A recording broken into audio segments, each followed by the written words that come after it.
ఇయాటి వరకు ఆయన మంత్రి పదవి అడ్డం పెట్టుకొని ఇయాటి వరకు ఒక మినిస్టర్ కొడుకు అని చెప్పిన మీద కేసు పెట్టకుండా ఇష్టానుసారంగా చేస్తా ఉండరు.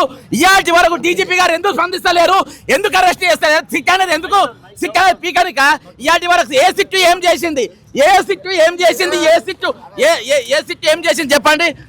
ఈ రోజు సిట్ ఏం చేసింది, సిట్ ఏం ఎన్ని సిట్టులు ఏం చేసింది?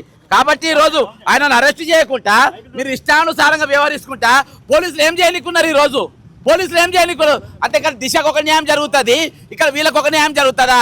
అంటే పేదోళ్ళు ఒకవేళ నేరస్తులు అయితే వాళ్ళని వెంటనే ఎన్కౌంటర్ చేస్తారు, ఒకవేళ నేరస్తులు గొప్పోళ్ళు అయితే వాళ్ళని ఎన్కౌంటర్ చేయరు, అరెస్ట్ చేయరు, వాళ్ళు దొరకరు.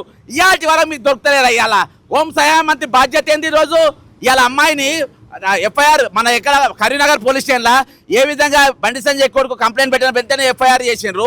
వీళ్ళని ఎఫ్ఐఆర్ చేయడానికి 15 రోజులు తిప్పినట్టు అమ్మాయి వాళ్ళను. ఇంత అన్యాయమా, ఇంత దారుణమా? ఈరోజు డీజీపీ ఆఫీస్ ముందు వాళ్ళని అరెస్ట్ చేశాక నిరాహార దీక్ష ఇన్నే చేస్తా, ఇక్కడికైనా నా దీక్ష కొనసాగుతుంది. కాబట్టి ఈరోజు పోలీసులు చేతగానితనం ఈరోజు బట్ట బయలైపోయింది. చేతగా 4 రోజులకి చూస్తూ ఉన్న తమాషా నడుస్తుంది తెలంగాణలో తమాషా నడుస్తూ ఉంది. నరేంద్ర మోడీ వచ్చిన రోజే ఒక మహిళకు తెలంగాణ అన్యాయం జరిగింది, ఒక బాలికకు తెలంగాణ అన్యాయం జరిగింది. ఏం పీకనుకుంది ప్రభుత్వం ఇక్కడ? ఏం చేయలేకుండా ప్రభుత్వం ఇక్కడ? అక్కడ వేదిక పైన నేరస్తుని కొనుక్కుంటాడు ప్రధానమంత్రి పక్కన, అక్కడ పక్కనే ముఖ్యమంత్రి ఉంటాడు, ప్రధానమంత్రి ఉంటాడు. వాళ్ళు ముగ్గురు కలిసి ఏ విధంగా వెంటనే ఆయన అరెస్ట్ చేయాలని ఏ రోజు మాట్లాడలే. ఆ రోజుకెళ్ళి మీడియా కోడై కూస్తుంది.